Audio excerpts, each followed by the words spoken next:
प्रस्तुत कहानी तिरिक्ष में कहानीकार उदय प्रकाश जी द्वारा रचित त्रासदी पर आधारित एक प्रसिद्ध कहानी है। कहानी में जीवन में आई अजनबियत एवं बेगानेपन का मार्मिक चित्रण किया गया है। जब लेखक के गांव में रहने वाले पिताजी शहर में जाते हैं तो वहां उनके साथ जो कुछ घटित होता है उसी का हृदय स्पर्शी वर्णन कहानी के माध्यम से लेखक कर रहे हैं। इस घटना का संबंध पिताजी से है, मेरे सपने से है और शहर से भी है। ठीक है, शहर के प्रति जो एक जन्मजात भय होता है उससे भी है। पिताजी तब 55 साल के हुए थे, दुबला शरीर हो गया, बाल बिल्कुल मक्के के जैसे सफ़ेद थे, सिर पर जैसे रुई रखी हुई थी। वे सोचते ज़्यादा थे और बोलते कम। जब बोलते थे तो हमें राहत मिलती थी, जैसे देर से रुकी हुई सांस निकल रही हो। साथ साथ हमें डर भी लगा रहता। हमें बच्चों के लिए वे एक बहुत बड़ा रहस्य थे। हम बच्चों के लिए पिताजी एक बहुत बड़ा रहस्य थे। हमें पता था कि संसार की सारी भाषाएं पिताजी बोल सकते हैं। उदय प्रकाश के पिता का क्या नाम है? उदय प्रकाश के पिता लिखवा है प्रेम कुमार सिंह और माता गंगा देवी। हम बच्चों के लिए वे बहुत बड़ा रहस्य थे। हमें पता था कि संसार की सारी भाषाएं वे बोल सकते हैं, दुनिया उनको जानती है और हमारी तरह ही उनसे डरती हुई उनका सम्मान करती है। हमें उनकी संतान होने का गर्व था। कभी कभी वैसे ऐसा सालों में एक आध बार ही होता। वे शाम को हमें साथ टहलाने कहीं बाहर ले जाते। चलने से पहले वे मुंह में तंबाकू भर लेते। तंबाकू के कारण वे कुछ बोल नहीं पाते थे, वे चुपचाप रहते थे। यह चुप्पी हमें बहुत गंभीर, गौरवशाली, आश्चर्यजनक और भारी भरकम लगती। छोटी बहन कभी उनसे रास्ते में कुछ पूछना चाहती तो फौरन मैं उनका जवाब देने की कोशिश करता, जिससे पिताजी को बोलना न पड़े। देख लो बेटे, ऐसे कि पिताजी मुंह में तंबाकू लिए हैं तो बहन कुछ पूछ भी रही है तो बेटा संभाल ले रहा है। पिताजी आप चबाते रहिए, है ना, हम संभाल ले रहे हैं। उनको पता था कि पिताजी उतना बोलते नहीं थे। वैसे यह काम काफ़ी मुश्किल और जोखिम भरा था, क्योंकि मैं जानता था कि अगर मेरा जवाब गलत हुआ तो पिताजी को बोलना पड़ जाएगा। बोलने में उन्हें परेशानी होती थी। एक तो तंबाकू की पीक निकालनी पड़ती थी, फिर जिस दुनिया में वे रहते थे वहाँ से निकलकर यहाँ तक आने में उन्हें कठिन दूरी तय करनी पड़ती थी। वे बच्चे उनके सोचते थे कि जिस दुनिया में है उनको उसी दुनिया में रखा जाए। वैसे बहन के सवालों में कोई खास बात तो होती नहीं थी। जैसे वह यह पूछ लेती कि सामने छिवले की सूखी टहनी पर बैठी उस चिड़िया को क्या कहते हैं। मैं चूँकि सारी चिड़ियों को जानता था, इसलिए बता सकता था कि वह नीलकंठ है और दशहरे के दिन उसे ज़रूर देखना चाहिए। पॉइंट्स नोट करेंगे कि दशहरे के दिन नीलकंठ की पक्षी को देखना शुभ माना जाता है। मेरी कोशिश रहती थी कि पिताजी को आराम रहे और वे सोचते रहे। ठीक है, मेरी और माँ की दोनों की पूरी कोशिश रहती थी कि पिताजी अपनी दुनिया में सुख चैन से रहे। वह दुनिया हमारे लिए बहुत रहस्यपूर्ण थी, लेकिन हमारे घर की और हमारे जीवन की बहुत सी समस्याओं का अंत पिताजी वही रहते हुए करते थे। जैसे जब मेरी फीस की बात आई, उस समय हमारे पास आखिरी गिलास भी गुम हो गया था, और जब लोग लोटे में पानी पीते थे। पिताजी 2 दिन तक बिल्कुल चुप रहे। माँ को भी शक हुआ कि पिताजी फीस की बात बिल्कुल भूल गए हैं, फिर इसका हल उनके वश की बात नहीं है। लेकिन तीसरे दिन सुबह सुबह पिताजी ने मुझे एक पत्र लिफाफे में रख कर दिया और शहर के डॉक्टर पंत के पास भेजा। शहर के डॉक्टर का क्या नाम है? पंत। मुझे आश्चर्य हुआ जब डॉक्टर ने मुझे शरबत पिलाई, घर के भीतर ले जाकर अपने बेटे से परिचय कराया और 100-100 के 3 नोट मुझे दे दिए। हम पिताजी पर गर्व करते थे, प्यार करते थे, उनसे डरते थे और उन्हें उनके होने का एहसास होता था जैसे हम किसी किले में रह रहे हों, कोई रक्षा करने वाला है। बोल रहा है ना, हम पिताजी पर गर्व करते थे, प्यार करते थे, उनसे डरते थे और उनके होने का एहसास होता था जैसे हम किसी किले में रह रहे हो। ऐसा किला जिसके चारों ओर गहरी नहरें खुदी हुई हो, बुर्जें बहुत ऊंची हो, दीवारें सख्त लाल चट्टानों की बनी हुई हो और हर बाहरी हमले के सामने हमारा किला अभेद्य हो। ऐसा पिता सबको नहीं मिलता भाई, है ना, जो अपने घर वालों, परिवार, बच्चों की देख रेख करे, जो केयर करता है। पिताजी अपने बाल बच्चों का, उनका बात मानना चाहिए, उन पर गर्व करना चाहिए, है ना, उनकी हर बातें माननी चाहिए। देख रहे हो ना क्या हुआ, जा रही हो, बाय। तो लेखक जो है बोल रहा है कि चलिए बेटे, है ना, पिताजी है, उनकी ऊंची दीवारें हैं, अभेद्य किला है, तभी ना इनके बच्चों को इन पर गर्व है। यहाँ तक कि बोलने तक भी नहीं दे रहा है लोग, क्यों कि उनका शौक है तंबाकू खाना, बोलेंगे तो उसके थूक को बिगना पड़ जाएगा। ऐसा संतान कहाँ मिलेगा, है ना। बाबू एक लोटा पानियो मांगत रही तबा मोबाइल फ्री फायर खेला, तनी मोबाइल चलाओ, तनी खत्म जब तक ले ना हुई तब तक ले काम ही ना है। आगे सुनेंगे। लेकिन उस दिन शाम को जब पिताजी बाहर से टहल कर आए तो उनकी टखने में पट्टी बंधी थी। थोड़ी देर में गांव के कई लोग आ गए। पता चला कि पिताजी को जंगल में तिरिक्ष ने काट लिया था। ओ गॉड, तिरिक्ष क्या है जी, लिख लो, विषखापड़ जहरीला लिजार्ड है, छिपकली है। सुने तो लेखक एक दिन घर आए तो उनके पैरों में क्या बंधा हुआ था, पट्टी। पता चला कि उनको एक, है ना, विषखापड़ जहरीला लिजार्ड ने काट लिया है। भाई ये क्या है। हम जानते थे कि तिरिक्ष के काटने पर आदमी बच नहीं सकता है, एज लाइक गैंग्रीन। गैंग्रीन जिसके हो गया उसका हाथ पैर काटना पड़ता था, यहाँ तक कि न काटे तो उसकी मृत्यु भी हो सकती थी। तो उसी तरह यहाँ पर एक जहरीला लिजार्ड है जो अगर काट लिया तो आदमी बच नहीं सकता है। यहाँ देखो, यहाँ आगे इस पार्ट में देखो, ए बुआ, जहरीला लिजार्ड का तुलना वाणी से किया गया है, वाणी से। कहने का मतलब कि जानवर का काटा हुआ विष का दवा मौजूद है, लेकिन आदमी के काटा हुआ विष का दवा मौजूद नहीं है। जो भी बोलना है सोच समझ के बोलो, समझ रहा है ना। सांप, बिच्छू, जहरीला जो भी कोई काट दे उसका दवा उपलब्ध है भाई, वो जी सकता है। लेकिन अगर आदमी की बोली सही नहीं हो और हमेशा उसको ताना मारा जाए, चाहे कुछ बोला जाए, वो तिल तिल कर मरेगा, उसका इलाज ही नहीं है। इसलिए बच्चों को अगर डिप्रेशन से निकालना है, घर परिवारों को डिप्रेशन से निकालना है तो प्रेम से रहिए। प्रेम भाव से सब कुछ जीता जा सकता है। अगर 2 रोटी नहीं भी खाओगे ना, आप प्रेम रहेगा तो आप 1 महीना तक भूखे रह लीजिएगा। अगर प्रेम नहीं है, कड़वापन है, झगड़ा है, मतलब कुछ भी रहे, कलह रहे, तो आपको 1 रोटी नहीं भी खाइएगा तो लगेगा कि अब मर रहे हैं। तो यही इसकी तुलना आगे आपको मिलेगा। आगे सुनिएगा।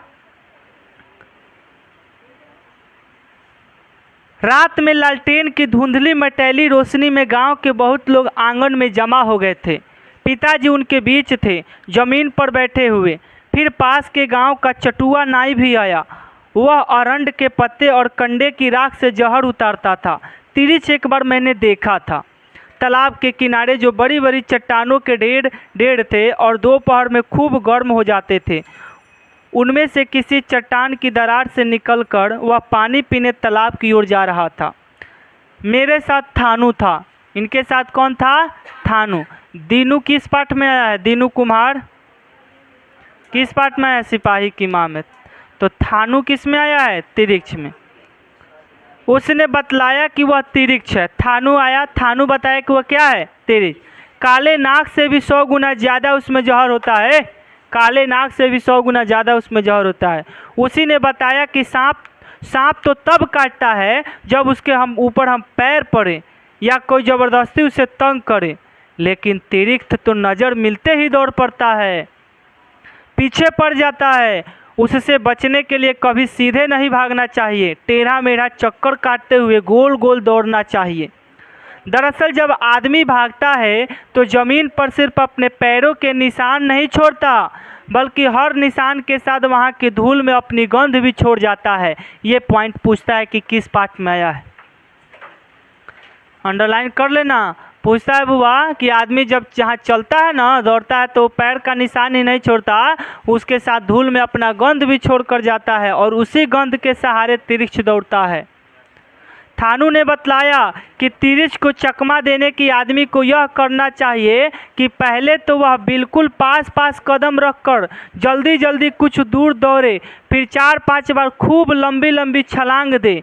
तिरिक्ष सूंघता हुआ दौड़ता आएगा, वहां आकर वह उलझन में पड़ जाएगा, वह इधर उधर तक भटकता रहेगा, तब तक उसे अगले पैर पर निशान उसके उसी बसी गंध नहीं मिल जाती। हमें तिरिक्ष के बारे में 2 और बातें पता चला। सुन रही हो?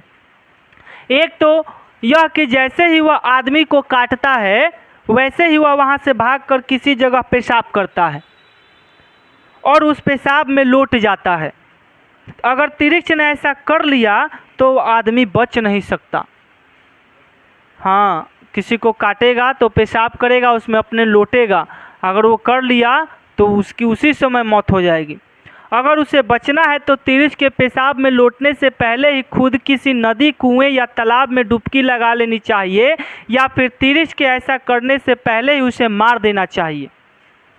दूसरी बात यह कि तिरिक्ष काटने के लिए तभी दौड़ता है जब उससे कोई नज़र टकरा जाए। देख ले, आंखें चार कर ले। अगर तिरिक्ष को देखो तो उससे कभी आंख मत मिलाओ, है ना? बात सही है भाई, क्या जरूरत है आंख मिलाने का? आंख नीचे ही करके रहो ना। आंख मिलाने से बहुत बातें बढ़ जाती है। आंख मिलते ही वह आदमी को गंध पहचान लेता है और फिर पीछे लग जाता है। फिर तो आदमी चाहे पूरा पृथ्वी का चक्कर लगा ले, तिरिक्ष पीछे पीछे आता है। चलिए, कुछ शर्माने वाली बात नहीं है, क्योंकि सब कोई घर में जानता है, सब कोई ये सब बातें सुनता है। मैं भी तमाम बच्चों की तरह उस समय तिरिक्ष से बहुत डरता था।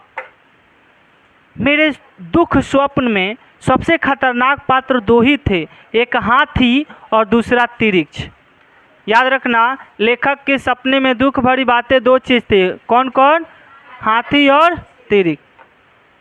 हाथी तो फिर भी दौड़ता दौड़ता थक जाता है और मैं पेड़ पर चढ़कर बैठ जाता था या फिर उड़ने लगता था, लेकिन तिरिक्ष, उसके सामने तो मैं किसी इंद्रजाल में बंध जाता था। मैं सपने में कहीं जा रहा होता तो अचानक ही किसी जगह वह मिल जाता। उसकी जगह तय नहीं होती थी। कोई ज़रूरी नहीं था कि वह चट्टानों की दरार में, पुरानी इमारत के पिछवाड़े या किसी झाड़ी के पास दिखे।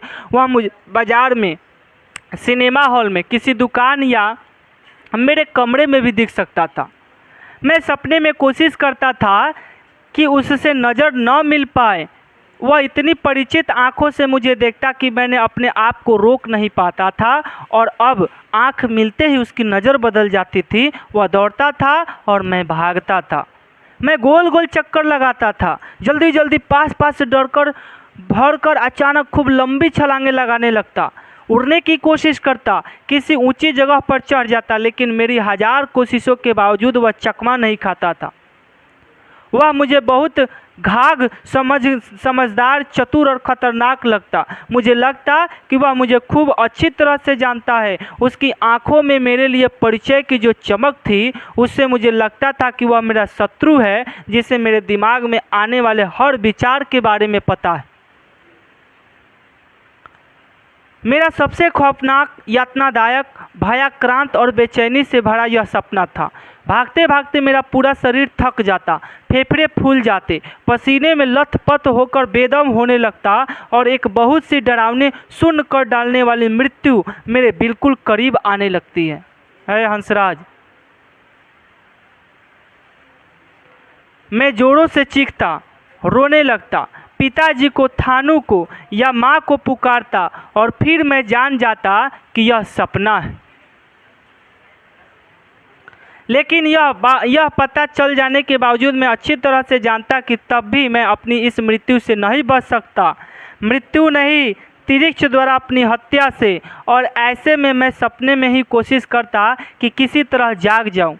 मैं पूरी ताकत लगाता, सपने के भीतर आंखें खोलकर फाड़ता, रोशनी के चीखने की कोशिश करता और जोर जोर से कुछ बोलता। कई बार बिल्कुल ऐन मौके पर सफल भी हो जाता। माँ बतलाती थी कि तुझे सपने में बोलने और चीखने की आदत है। नोट करेंगे, लेखक को सपने में बोलने और चीखने की आदत थी। लेखक को सपने में बोलने और चीखने की आदत थी। लेखक को सपने में बोलने और चीखने की आदत थी। लेखक को सपने में बोलने और चीखने की आदत थी। क्लियर? बात समझे? लेखक को सपने में किस चीज़ की आदत थी? बोलने और चीखने की। आगे बढ़ेंगे। ये कौन बतलाती है? लेखक की माँ। कई बार बिल्कुल ऐन मौके पर सफल भी हो जाता। माँ बतलाती है कि तुझे सपने में बोलने और चीखने की आदत है। कई बार उन्होंने मुझे नींद में रोते हुए भी देखा था। ऐसे में उन्हें मुझे जगा डालना चाहिए, लेकिन वे मेरे माथे को सहलाकर मुझे रजाई से ढक देती थी और मैं उसी खौफनाक दुनिया में अकेला छोड़ दिया जाता था। अपनी मृत्यु बल्कि अपनी हत्या से बचने की कोशिश में भागता दौड़ता चीखता कि आवाज़ ही मेरे ऐसे मौके पर मेरा सबसे अस्त्र है जिससे मैं तिरिक्ष से बच सकता था। लेकिन दुर्भाग्य से हर बार इस अस्त्र की याद बिल्कुल अंतिम समय पर आती थी, जब वह मुझे बिल्कुल पा लेने वाला था। अपनी हत्या की सांसें मुझे छूने लगती। मौत के नशे से भरे एक निर्जीव लेकिन डरावने अंधेरे में मैं घिर जाता। लगता मेरे नीचे कोई ठोस आधार नहीं है, मैं हवा में हूँ। और वह पल आ जाता जब मेरे जीवन का अंत होने वाला होता। तभी बिल्कुल इसी एक बहुत ही छोटे और नाजुक पल में मुझे अपने इस अस्त्र की याद आती और मैं ज़ोर ज़ोर से बोलने लगता और इस आवाज़ के सहारे मैं सपने से बाहर निकल आता। कई बार माँ मुझसे पूछती थी कि मुझे क्या हो गया था। तब मेरे पास इतनी भाषा नहीं थी कि मैं उन्हें सब कुछ एक एक चीज़ उसी चीज़ को बता सकूं। अपनी इस असमर्थता के बारे में मुझे खूब पता था और इसी वजह से मैं एक अजीब से तनाव, बेचैनी और असहायता से भर जाता। अंत में हार कर इतना ही कह पाता, बहुत डरावना सपना था रे बाप। जाने क्यों मुझे शक था कि पिताजी को उसी तिरिक्ष ने काटा था जिसे मैं पहचानता था और जो मेरे सपने में आता था। अब लेखक को तिरिक्ष काटा है कि नहीं, लेखक के पिताजी को तिरिक्ष काटा है कि नहीं काटा है, लेखक को पता है कि उनके पिताजी एक अजीब सी दुनिया में रहते हैं, है ना। उस दुनिया से उनको आने में बहुत देर लगेगी, इसलिए उनको उसी हालत पर छोड़ दिया जाए। तो इनको लेखक को भी लग रहा है कि जो मैं सपना में देखा था, हो ना हो सके हमारे बाबूजी के यह तिरिक्षवा कटले हुए। आगे चले क्या होता है। एक मिस्ट्री है, देखो कैसी मिस्ट्री लग रही है। लेकिन एक अच्छी बात यह हुई कि जैसे ही वह तिरिक्ष पिताजी को काट कर भागा, पिताजी ने उसका पीछा करके उसे मार डाला था। तय था कि अगर वे फौरन उसे नहीं मार पाते तब वह पेशाब करके उसमें ज़रूर लौट जाता, फिर पिताजी किसी भी हालत में न बचते। यही वजह थी कि पिताजी को लेकर मुझे उतनी चिंता नहीं रही थी, बल्कि एक तरह की राहत और मुक्ति की खुशी में मेरे भीतर धीरे धीरे पैदा हो रही थी। कारण एक तो यही कि पिताजी ने तिरिक्ष को तुरंत मार डाला था, और दूसरा कि यह कि मेरा सबसे खतरनाक पुराना परिचित शत्रु आखिरकार मर चुका था, उसका वध हो गया और मैं सपने के भीतर कहीं भी बिना किसी डर के सीटी बजाता घूमा करता था। उस रात देर तक हमारे आंगन में भीड़ रही आई।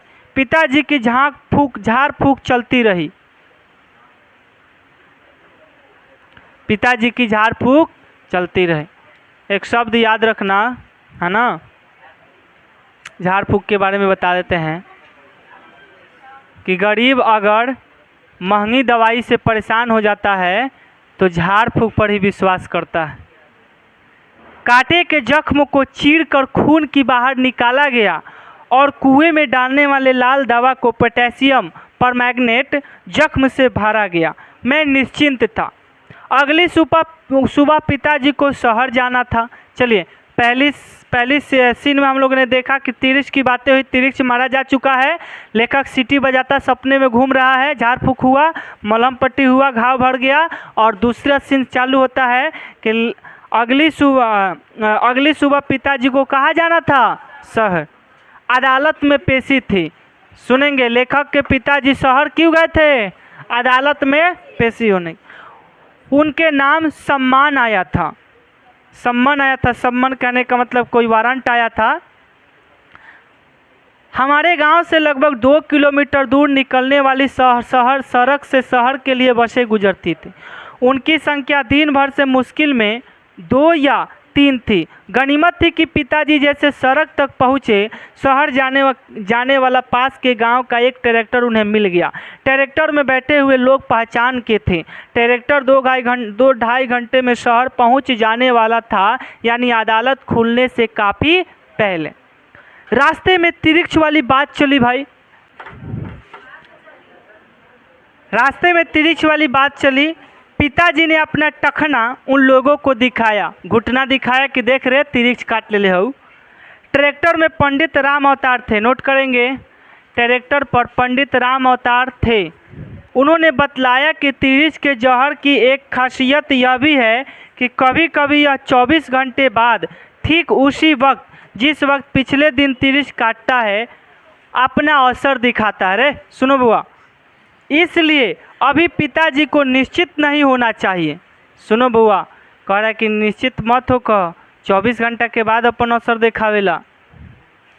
ट्रैक्टर के लोगों ने पिताजी का ध्यान एक बड़ी गलती की ओर खींचा। उनका कहना था कि यह तो पिताजी ने ठीक किया कि तिरिक्ष को फौरन मार डाला, लेकिन इसके बाद भी तिरिक्ष को यूं ही नहीं छोड़ देना चाहिए था, उसे कम से कम जला जरूर देना चाहिए था।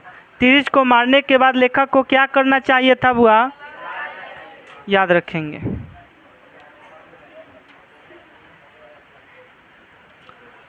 उन लोगों का कहना था कि बहुत से कीड़े मकोड़े और जीव जंतु रात में चंद्रमा की रोशनी में दोबारा जी उठते हैं। सुनो बुआ, चंद्रमा वाली रात हॉरर मूवी देखा है ना? चंद्रमा वाली रात में जो भी जीव जंतु अगर इच्छाधारी होगा वो मरकर फिर जी जाता है। उन लोगों का कहना था कि बहुत से कीड़े मकोड़े और जीव जंतु रात में चंद्रमा की रोशनी में दोबारा जी उठते हैं। चांदनी में जो ओस और शीत होती है उसमें अमृत होता है, और कई बार ऐसा होता देखा गया है जिसे सांप को मारा समझकर रात में यूं ही फेंक दिया जाता है, उनका शरीर चांद की शीत में भीग कर दोबारा जी उठता है और वह भाग जाता है। फिर वह हमेशा बदला लेने की ताक में रहता है। सांप के मुँह आदल तो आँखवा कुचल न तो फोटो खींच ली, फोटो खींची हाँ तो नाग होई तो नागिन बदला ली, आ नागिन के मरले बड़ा तो नाग बदला ली। ऐसे आँखवा पहले कुछ चंद्रमा वाली रात में मारेगी तो देखो। आगे सुनो, समझ रहा हूँ ना? हमारी गांव की ये परंपरा है, आँख को कुचो नहीं तो अगर फोटो खिंचाया तो गीत गा गा के मारेगी। आगे सुनो, आगे ट्रैक्टर के लोगों को शक था। सुनो, ट्रैक्टर के लोगों को शक था कि कहीं ऐसा न हो कि रात में जी उठने वाला तिरिक्ष पेशाब करके उसमें लौट जाए। लो भाई, हाँ कोई पेशाब करके लौट गया तो बुढ़वा तो यही ट्रैक्टरे पर मर जाए। ऐसा हुआ तो 24 घंटे बीतते बीतते ठीक उसी घड़ी के आने पर तिरिक्ष का जाने वाला जहर पिताजी पर चढ़ता शुरू हो जाएगा। उन लोगों ने सलाह दी थी। उमें का लिख ले, बस सलाह लिख ले बनू। उन लोगों ने सलाह दी थी कि पिताजी को वहीं से वापस लौट जाना चाहिए, और अगर संयोग से उस तिरिक्ष की लाश उसी तरह पड़ी हुई हो तो उसे अच्छी तरह से जलाकर राख कर देना चाहिए। शायद लेखक वहाँ गोयल बा, अभी पता चली कहीं तिरिक्ष वहाँ से भाग गल बा। देखो लेकिन पिताजी ने उन्हें बताया कि पेशी कितनी ज़रूरी थी। नहीं है ना, वारंट आया है भाई, अदालत में पेश होना बहुत ज़रूरी है। यह तीसरा संबंध था और इस बार वे भी अदालत में हाजिर न हुए तो गैर जमानती वारंट निकलने का डर था। पेशी भी हमारे उसी मकान को लेकर था जिसमें हमारा परिवार रह रहा था। वकील को पिछले 2 बार की पेशी में फीस भी नहीं दी जा सकी थी और कहीं लापरवाही दिखला दी और जज सनक गया तो वह हमारी कुबड़ी ढिकड़ी भी ठीक करवा देगा। बात ठीक बा भाई, बार बार बुलावत तो कहीं वारंट तो जा बतावो, बता दिया जज के कि अगले बार एक हाली करी, बार बार बुलाम तो हम नहीं आएम, पकड़वाइए दिएगा भीतर डाला। तो कहता कि सनक गल जज सब हिकरी ठेक कर दी। विचित्र स्थिति थी। अगर पिताजी उस तिरिश की लाश को जलाने के लिए ट्रैक्टर से उतरकर वहीं से गांव लौट आते तो गैर जमानती वारंट के तहत वे गिरफ्तार कर लिए जाते और हमारा घर हमसे छीना जाता। अदालत हमारे खिलाफ हो जाती। लेकिन पंडित राम अवतार एक वैद्य भी थे। लिखा है सब ना, वैद्य थे, वहाँ लिख लो राम अवतार जी का, जहाँ लिखो वहाँ वैद्य लिख लेना। हो सके आगे ही ज्योतिषी भी आएंगे। ज्योतिष पंचांग के अलावा ज्योतिषी भी लिख लेना। ज्योतिषी और वैद्य दोनों, ज्योतिषी और वैद्य दोनों थे। ज्योतिषी और वैद्य दोनों। Dear complete. तो पंडित राम अवतार क्या थे? ज्योतिषी और वैद्य दोनों थे भाई। सुनेंगे क्या मसला है इनका। ज्योतिषी पंचांग के अलावा उन्हें जड़ी बूटी की भी बड़ी गहरी जानकारी थी। उन्होंने सुझाया कि एक तरीका ऐसा है जिससे पिताजी पेशी में हाजिर भी हो सकते हैं और तिरिश के जहर से 24 घंटे के बाद भी बच सकते हैं। उन्होंने बताया कि चरक का निचोड़ इस सूत्र में है। तो भाई याद रखेंगे कि जो आयुर्वेद शास्त्र है उसके जनक कौन है? सुसूत्र और चरक जी हैं। चरक।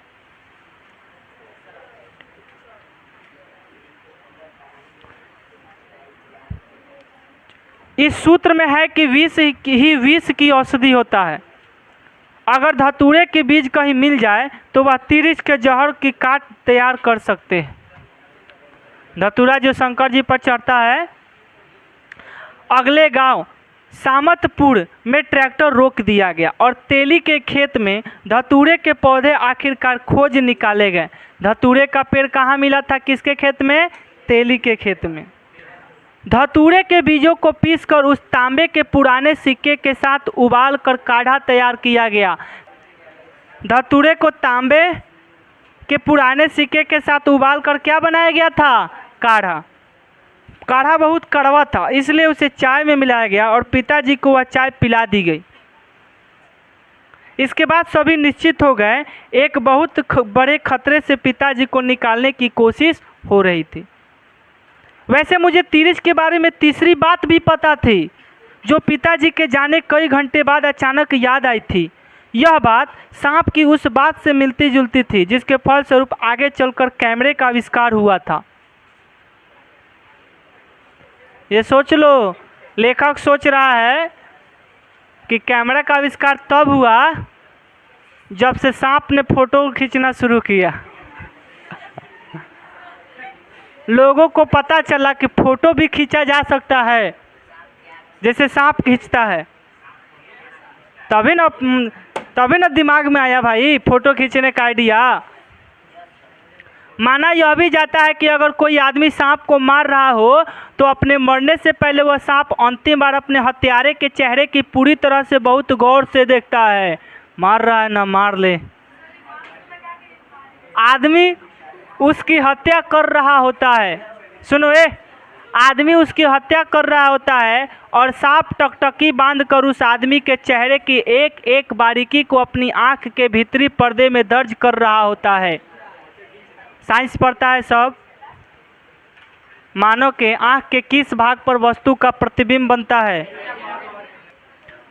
तो क्या बताइए, पहले ही बता चुके थे भाई कि नाग फोटो खींचता है तो नागिन बदला लेती है और नागिन फोटो खींचता है तो नाग बदला। देखो भाई, अगर तुम नाग को मार रहे हो तो नागिन ना छोड़ी, नागिन तरह के मरबे करी और नागिन के मारा तरह तो नाग मायायो जाई छोड़ियो दी। ऐसे देख के मारना सबकी नाग है कि नागिन। सुनिए आगे,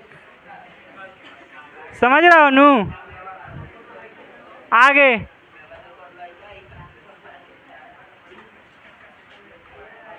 आदमी उसकी हत्या कर रहा होता है और सांप टकटकी बांधकर उस आदमी को चेहरे की एक एक बारीकी को अपनी आंख में भीतरी पर्दे पर दर्ज कर रहा होता है। सांप की मृत्यु के बाद सांप की आंख के भीतरी पर्दे पर उन आदमी का चित्र स्पष्ट दर्ज होता। बाद में आदमी के जाने के बाद उस सांप का दूसरा जोड़ा आकर उस मरे हुए सांप की आंख के भीतर झांकता है और इस तरह वह हत्यारा पहचान लिया जाता है। सारे सांप उसे पहचानने लगते हैं। फिर वह कहीं भी चला जाए उससे बदला लेने के लिए फिराक में वो रहते हैं। हर सांप उसका शत्रु होता है। फिल्म देख लेना जानी दुश्मन, और एगो फिल्म देख लेना नागिन, जितेंद्र कपूरन का। एगो श्रीदेवी जो नागिन, ये दिखाया गया है जो परंपरा है। ठीक है, चलिए। मुझे शक था कि मरे हुए तिरिच की आंख के भीतरी पर्दे पर पिताजी का चेहरा दर्ज हो गया होगा। कोई दूसरा तिरिच आकर उस लाश की आंख में झांकेगा और पिताजी वहां पहचान लिए जाएंगे। मेरे भीतर इस बात को लेकर बेचैनी पैदा हुई कि पिताजी ने यह सतर्कता क्यों नहीं बरती। उन्हें तिरिच को मारने के साथ ही किसी पत्थर से उनकी दोनों आंखों में कुचलकर फोड़ देना चाहिए। लेकिन अब क्या हो सकता था? पिताजी शहर जा चुके थे और मेरे सामने उलझन और चुनौती थी कि गांव के पास फैले इतने बड़े जंगल में किस जगह तिरिच को मारकर उन्हें छोड़ा था, वह जगह मैं कैसे खोज निकालूं। हाँ, मैं थानू के साथ बोतल में मिट्टी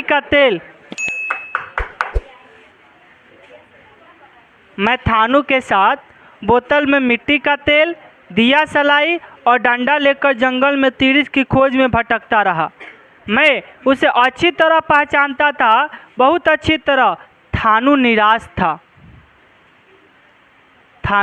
था भाई काहे। फिर मुझे अचानक ही लगने लगा कि इस जंगल को मैं अच्छी तरह जानता हूँ। एक एक पेड़ मेरा परिचित निकलने लगा। इसी जगह को कई बार सपने में तिरिच से बचने के लिए भागा था। लो भाई, सपना में करण अर्जुन के तरह एकरा लौके लगले। मैंने गौर से हर तरह देखा, बिल्कुल यही जगह थी। मैं थानू को बताया कि एक सकरा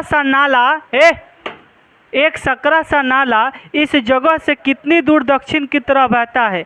नाले के ऊपर जहाँ बड़ी बड़ी चट्टानें हैं वहाँ कीकड़ का एक बहुत पुराना पेड़ है। अब केकरा ऊपर गिर जाइए आके, अब ध्यान दें। जिस पर बड़े शहद के छत्ते हैं। ठीक है, जिसके बड़े शहद के छत्ते हैं। उन्हें देखकर लगता है कि वे कई शताब्दियाँ पुराने हैं। मैं उस भूरे रंग की चट्टान को जानता था जो बरसात भर नाले के पानी में आधी डूबी रहती थी और बारिश के बीतने के बाद जब बाहर निकलती थी तो उसकी खोहों में कीचड़ के पानी में आधी डूबी रहती थी। और बारिश के बीतने के बाद जब वह बाहर निकलती थी तो उसकी खोहों में कीचड़ भर जाती थी और अजब अजब वनस्पतियाँ वहाँ से उग आती थी। चट्टान के ऊपर हरी काई की एक परत सी जम गई जाती थी। चट्टान के सबसे ऊपर वाली दरार में तिरिच रहता था।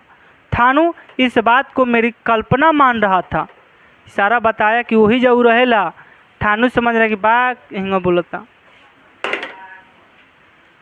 लेकिन बहुत जल्द हमें वह नाला मिल गया।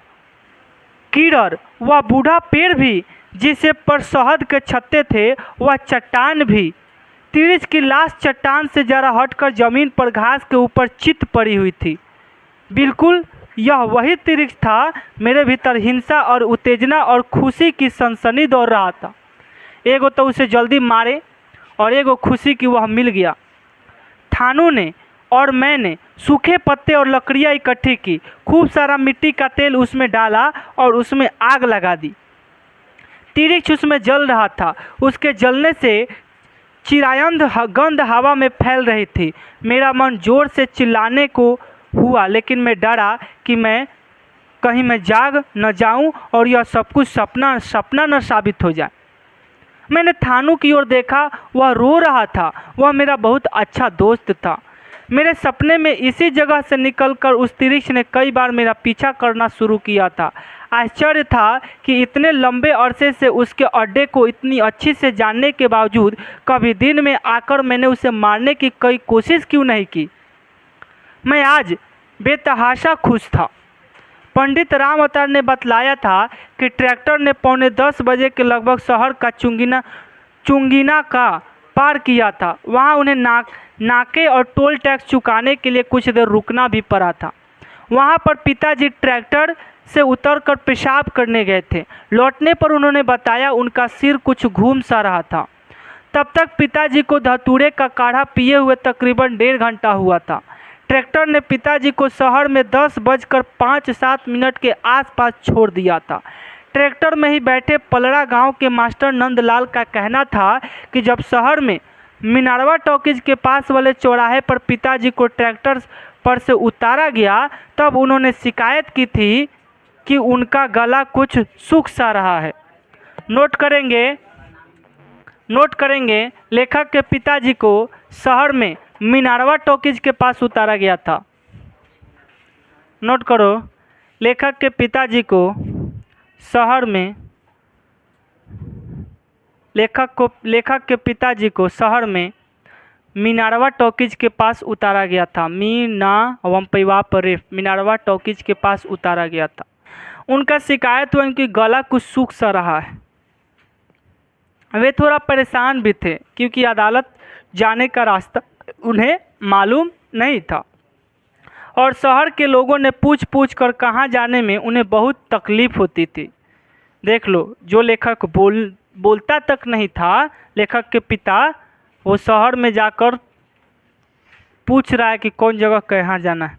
पिताजी के साथ एक दिक्कत यह भी थी कि गांव या जंगल की पगडंडियों तो उन्हें याद रहती थी, पर शहर की सड़कों को वे भूल जाते थे। शहर में बहुत कम जाते थे। जाना ही पड़े तो अंतिम समय तक वे टहलते रहते थे, तब तक जब तक जाना बिल्कुल ही ज़रूरी न हो जाए। कई बार तो ऐसा भी हुआ कि पिताजी सारा सामान लेकर शहर के लिए रवाना हुए और बस अड्डे से लौट आए। कई बार शहर गए तो भूल जाते थे, लौट आते थे। बहाना यह कि बस छूट गई, जबकि हम जानते थे कि ऐसा नहीं हुआ होगा। पिताजी ने बस को देखा होगा, फिर वे कहीं बैठ गए होंगे पेशाब करने या पान खाने, फिर उन्होंने देखा, फिर वे कुछ दूर तक दौड़े होंगे, फिर उनके कदम धीमे पड़ गए होंगे और अफसोस और गुस्सा प्रकट करते लौट आए होंगे।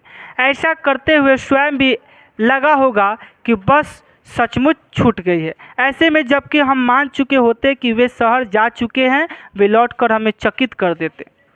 ट्रैक्टर से मिनरवा टॉकीज के पास वाले चौराहे पर सिंध वॉच कंपनी के ठीक सामने लगभग 10:07 पर उतरने के बाद से लेकर शाम के 6 बजे तक पिताजी के साथ शहर में जो कुछ भी हुआ उसका सिर्फ एक धुंधला सा अनुमान ही लगाया जा सकता है। यह जानकारी भी कुछ लोगों से बातचीत के और पूछताछ के बाद पता चली। किसी की भी मृत्यु के बाद अगर वह मृत्यु आकस्मिक और अस्वाभाविक ढंग से हुई हो, ऐसी जानकारी मिल ही जाती। उस दिन बुधवार 17 मई 1972 को सुबह 10:10 से लेकर शाम 6 बजे तक लगभग 7.25 घंटे में पिताजी कहाँ कहाँ गए, कहाँ उनके साथ क्या क्या हुआ, इसका बहुत सही और विस्तृत ब्यौरा तो मिलना मुश्किल है। जो सूचनाएं या जानकारियां बाद में मिली, उनके जरिए उन घटनाओं का सिर्फ अनुमान ही लगाया जा सकता है। पूरा बउआए हैं शहर में। जैसा कि पलड़ा गांव के मास्टर नंदलाल का कहना था कि जब पिताजी ट्रैक्टर से उतरे तभी उन्होंने गला सूखने की शिकायत की थी।